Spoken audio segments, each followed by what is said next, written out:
जय जिनेन्द्र। अभी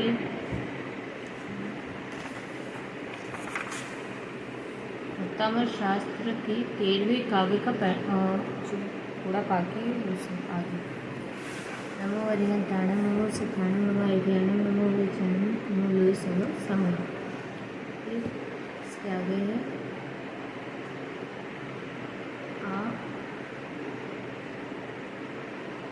विद्यासागर जी महाराज जी के पास 1.5 घंटे उनके सामने बैठकर उनके चेहरे के भावों को पढ़ने की कोशिश कर रहा था। किसी ने कहा, यूं ही नहीं पढ़ा करते हम किताबों के बरक, हम तो पढ़ा करते हैं जो चेहरे पर लिखा होता है। व्यापारी अच्छी तरह से जानता है कौन उधार लेने आया है और कौन नगद लेने आया है। अभी तो बोला भी नहीं, लेकिन उसका चेहरा बोलता है। भावों का कोश चेहरा होता है। पाउडर के फूटने से चेहरे के भाव नहीं बदल जाएंगे। क्रीम लगाने पर से चेहरे की भाषा नहीं बदल जाएगी। इसलिए हमारे आचार्यों ने कहा है कि पाउडर और क्रीम तो धोखा है, छलावा है, कपट है, मायाचारी है। क्रीम नहीं, रीम का ध्यान लगाओ। आपके चेहरे के भाव ही रीम के हो जाएंगे। रीम के जब भाव आएंगे तो क्या आवश्यकता है क्रीम की। जो रीम का ध्यान लगाए उसके चेहरे पर 24 तीर्थंकर के भाव आएंगे। आचार्य समंतभद्र स्वामी लिखते हैं, भक्ते सुंदर रूपम। सुंदर रूप की प्राप्ति कैसे होती है? तो आचार्य श्री समंतभद्र स्वामी कहते हैं, भक्ति करने से सुंदर रूप मिलता है। तुम्हें पता नहीं है, कुछ रोगी श्रीपाल ने कोई क्रीम नहीं लगाई, मात्र ही 24 तीर्थंकरों की पूजा की। दुर्गंधा ने कौन सी क्रीम लगाई थी? वह सुगंधा कैसे हो गई? स्तुति और स्तवन से। क्रीम की आवश्यकता नहीं है। ये क्रीम, ये पाउडर तो पराधीनता है। जो स्वभाव से रह असुंदर, रखते तन पर भूषण है। बैरी मुझको जीत न लेवे, रखते शस्त्र प्रदूषण है। लगते हो सर्वांग मनोहर हो, अजेय शक्ति बोले बाले।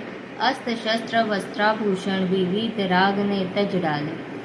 वीतराग देव ने अलंकार, आभूषण, अंबर, आडंबर सब कुछ छोड़ दिया। भगवान कहते हैं कि जो सुंदर हो वह सुंदर दिखने के लिए आभूषण धारण करे। जो सुंदर ही है, जो असुंदर हो वह सुंदर दिखने के लिए आभूषण धारण करे। जो सुंदर ही है, जो सहज सुंदर है, स्वभाव से सुंदर है, उससे पर की सुंदरता को धारण करने की आवश्यकता क्या है? यदि मैं हार पहन कर के सुंदर हो रहा हूँ तो यह तो मेरी बहुत बड़ी हार है। यदि मैं माला पहन कर के सुंदर हो रहा हूँ तो वह भी मेरा बहुत बड़ा अपमान है। तात्पर्य यह है कि अभी तुमने स्वभाव को नहीं देखा। पर्याय ने पर्याय पर एक माला डाल दी। ज्ञानी, तू एक माला पहन करके खुश हो रहा है, चिंता मत कर, तुझे तो सैकड़ों माला पहना दी जाएगी।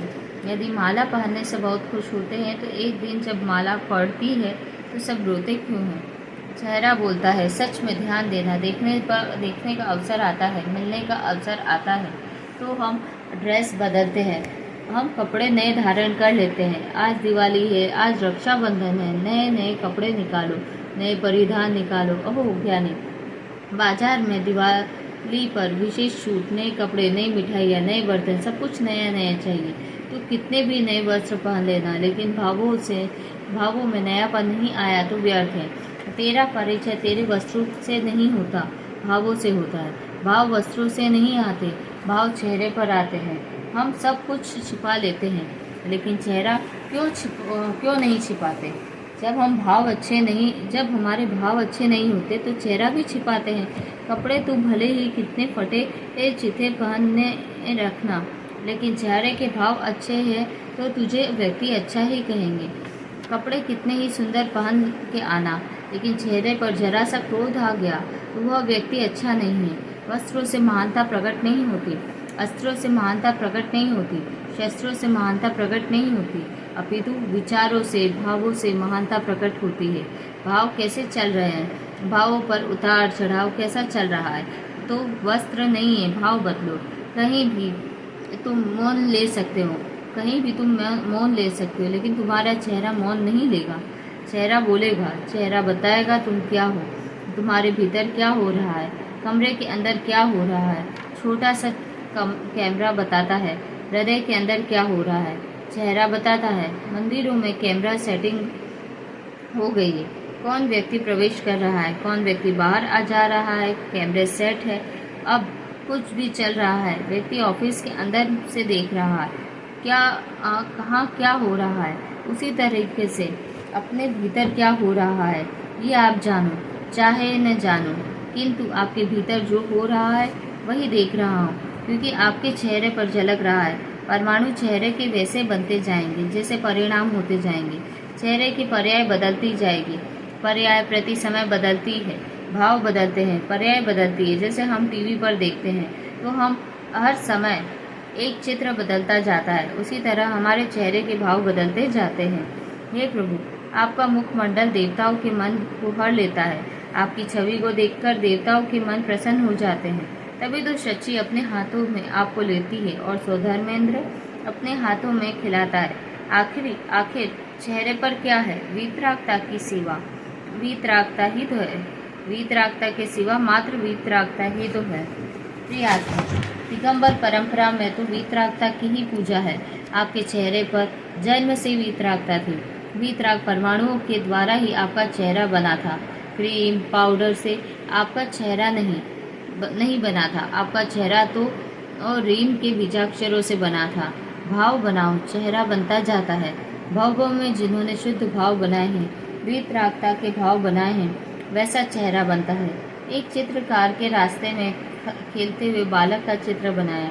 उस चित्र की लाखों कापियाँ पूरे बाजार में बिकी। उस चित्र में उसको प्रसिद्धि प्राप्त हुई। जीवन में 40 वर्ष गुजरने के बाद उसे लगा, मैंने जिस बालक का चित्र बनाया है, जिस बालक के चित्र के कारण मैं करोड़पति बना हूँ, उस बालक को देखने की इच्छा है। लेकिन चित्र तो 40 साल पहले बनाया था। संपूर्ण जानकारी लेने के बाद व्यक्ति पहुंचा और जानकारी ली तो वह जेल में है। चित्रकार नहीं पहचान पा रहा। यही वह चेहरा है जिसके चित्र के बल पर मैं करोड़पति बना हूँ। देखिए, भाव बदले हैं तो चेहरा बदल गया। भावों के अनुसार चेहरा बदलता जाता है। भाव बदले सब कुछ बदल जाता है। इंद्रभूति ज्यों ही महावीर को देखा, जय हो भगवान, जय हो भगवान। प्रभु धन्य हो। नैनों में लालिमा नहीं, मन में कालिमा नहीं। मन में कालिमा होती तो नैनों में लालिमा होती है। जिसके मन में ही कालिमा नहीं, उसके नैनों में लालिमा कहाँ से आ जाएगी? जो अंदर है वो झलक जाता है। तीनों लोगों को संपूर्ण उपमाओं को जीतने वाले आपके चेहरे की उपमा मैं किससे दूं? न तो मैं चंद्रमुखी का उपमा दे सकता हूँ, न सूरजमुखी की उपमा दे सकता हूँ। न मैं चंद्रमुखी कह सकता हूँ, न मैं सूर्यमुखी कह सकता हूँ। आपको क्या उपमा दूँ? तीनों लोगों में जितने भी उपमावान पदार्थ है वे सब आपके सामने फीके हैं, क्योंकि जिन पदार्थों की उपमा दे सकता हूँ उन पदार्थों में वीतरागता है नहीं। उन पदार्थों में वीतराग वैराग्य है नहीं। उन पदार्थों में आपका एक भी गुण नहीं है। मैं उन पदार्थों की उपमा कैसे दे दूँ? प्रभु, आप उपमातीत हो। सब उपमाएं फीकी है। उपमा देना श्रेष्ठ नहीं है। क्या उपमा है? पर्वत को क्या उपमा दूँ? बूंद को सागर की उपमा दे दी, राई को पहाड़ की उपमा दे दी, लेकिन स्वयं पर्वत तो उसे क्या उपमा दूँ? स्वयं पर्वत को क्या उपमा दूँ? वीतराग की भाषा जिससे चेहरे पर लिखी है, संयम ज्ञान की परिभाषा जिस चेहरे पर लिखी है, पूरा द्वादशांग जिनके चेहरे पर लिखा है, पूरी जिनवाणी जिस चेहरे पर लिखी है, जिस चेहरे पर सम्यक दर्शन की परिभाषा लिखी है, जिस चेहरे पर सम्यक ज्ञान के उपयोग लिखे हैं, जिस चेहरे पर सम्यक चारित्र्य के प्रयोग लिखे हैं, ऐसा आपका चेहरा कहाँ? प्रयोग दो प्रकार का होता है, नैसर्गिक प्रयोग, प्रयत्न जन्य प्रयोग। एक स्वाभाविक होता है, दूसरा प्रयत्न जन्य होता है। प्रिय आत्मा, जो आपने किया है वह आपके चेहरे पर आ गया।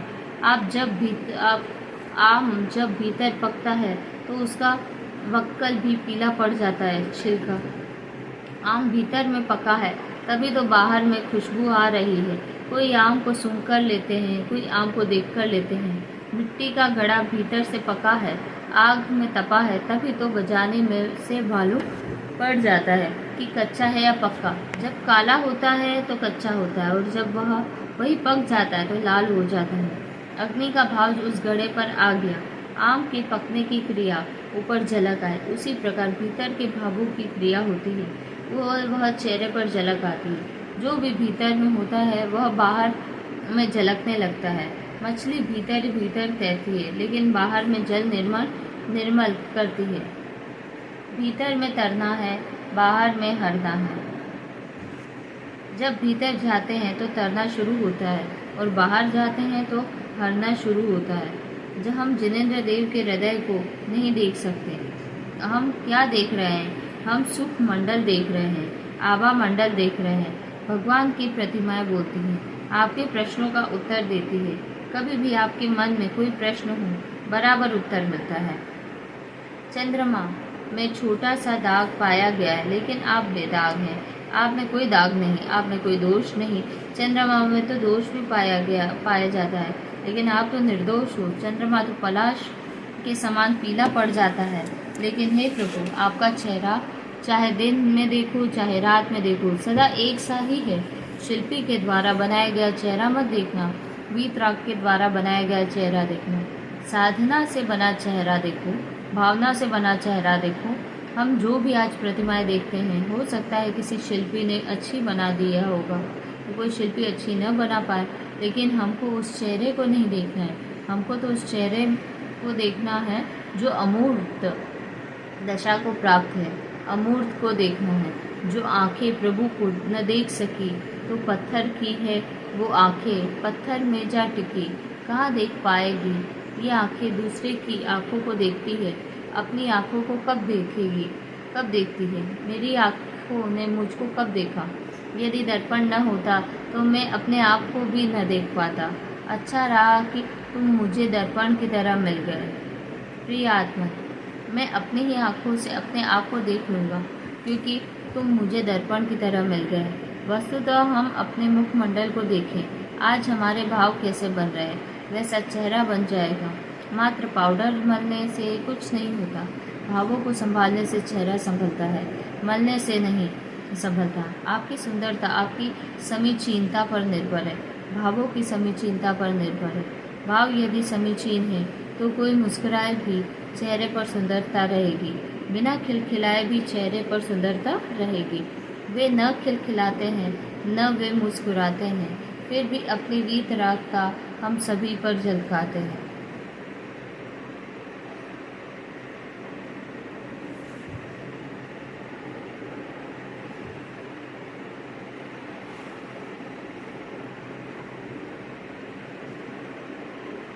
एक किताब में कितना लिख पाएंगे, लेकिन एक चेहरे पर कितना लिख लेते हैं कि पूरे जीवन भी पढ़ो तो भी कम होता है।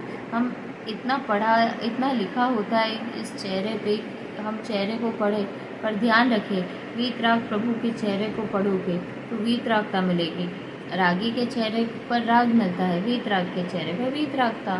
खुरदरा पत्थर मूर्ति नहीं गढ़ सकता है, वीतरागी के बिना कोई वीतरागी नहीं बन सकता है। अपने अपने भावों को संभालो, अपना भाग्य संभल जाएगा। चरित्र बदलो, चेहरा बदल जाएगा। चरित्र संभालो, चेहरा संभल जाएगा। जय जिनेंद्र।